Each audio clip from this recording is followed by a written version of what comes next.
I'm Laura Abejo, an artist from San Juan. I'm Maricar Tolentino, galing ng Antipolo. I've always wanted to be a painter or someone who creates. After I graduated my first degree, I decided to take fine arts in UP-Diliman, and my world just opened up and I just couldn't stop thinking about art and trying to be better at making art. Ako naman, nung elementary pa lang, gusto ko na talaga mag-art. Kasi yung nanay ko, gusto niya dapat mag-art, mag-fine arts. Eh, wala nung fine arts nung panahon niya. So, nung nag-fine arts ako, tuwang-tuwa siya. Kasi gusto ko naman talaga mag-fine arts. Ako nag-fine arts din sa UP. Kasi nga, sa tingin ko yun yung magandang direction. Kasi, lagi sa nanay ko. Kasi marunong siyang mananahi siya. Eh, nung third year tayo, pinag-try ako ng ibang materials. Kaya napunta ako dun sa soul. Me naman, I chose painting because I just love that buttery texture. It just feels good. To be part of the Punlaan program, we had to first start with Linangan. So Maricar and I were batchmates in Linangan. Nag-apply kami for the residency once we heard about it, and then we were accepted naman. And then from there, we had to think about our show beforehand. And then once we proposed the idea and it seemed doable, yeah, we were eventually told that it was our turn. So the Punlaan Art Residency is basically a 3-month residency where we take the time to do our show, but on top of that, we also participate in a lot of activities with the community in Cavite. In-invite tayo ng women sa Aliptatap community na magkaroon ng show. Yeah, yung imahe. Imahe. We had Mother We Share, which is another all-women's show with other artists from Studio Nara and alumni ng Linangan. And we also had our own workshop. Yeah. Title nun, Sundutan. The Punch Needle Workshop. Part of the Lalang workshop series. Ayun. We gave back to the community in Aliptatap by learn the craft of punch needle. And then we also participated in events in Aliptatap. So there was a culture festival in Cavite. We had food, we watched movies, we listened to good music, and then lots of events also with Linangan and Studio Nara. We visited the art break show. We had interactions with the 𝐿𝐻𝐻𝐸 residents. Nagkaroon din kami ng chance na makita yung studio ng mga 𝐿𝐻𝐻𝐸 ngayon sa Linangan.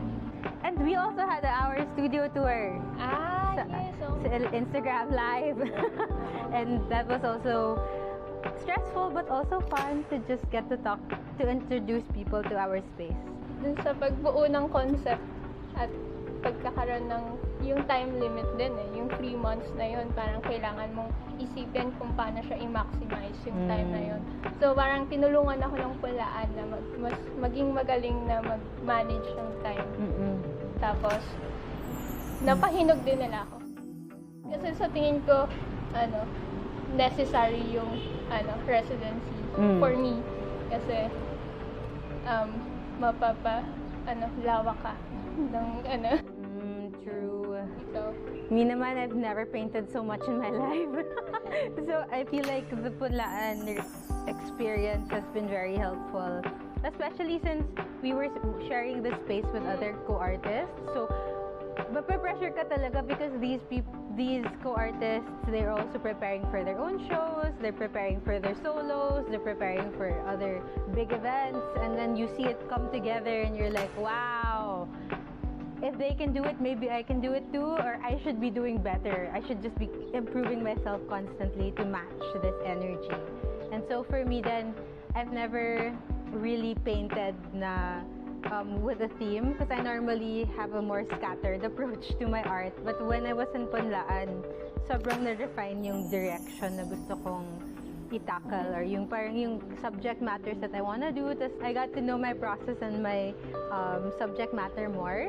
And it was a very enlightening experience talaga. Tsaka fun na makasama yung bawat artist.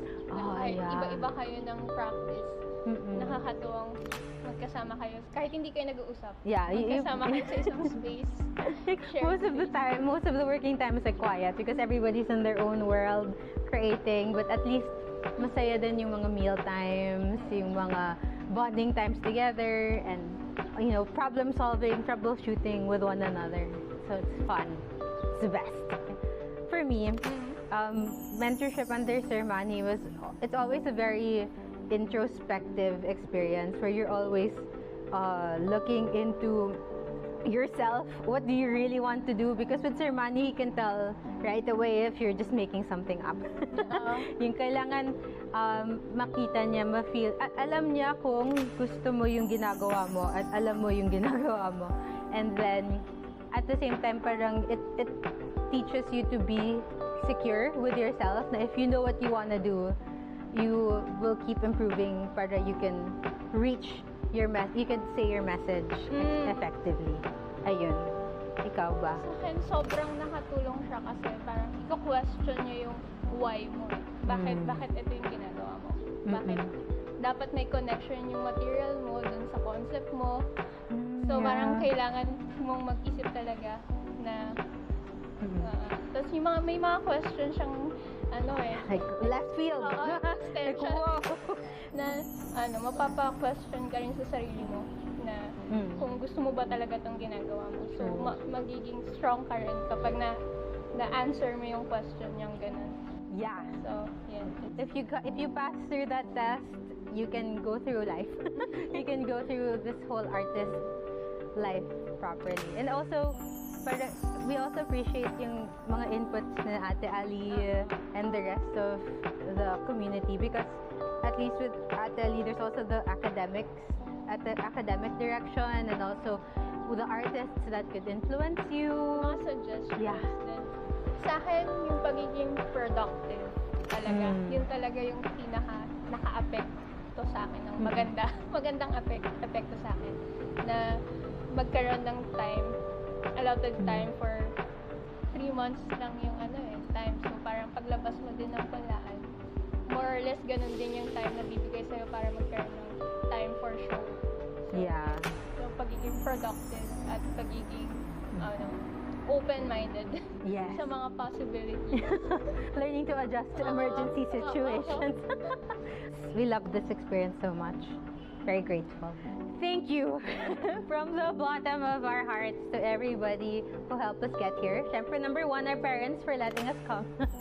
So, first of all, we'd like to thank Artletics, and that includes Studio Nara, Linangan Artist Residency, and then we also have, siyempre, the Punlaan staff. We also have people from Studio Nara, especially Sarah for writing our write-ups. Thank you.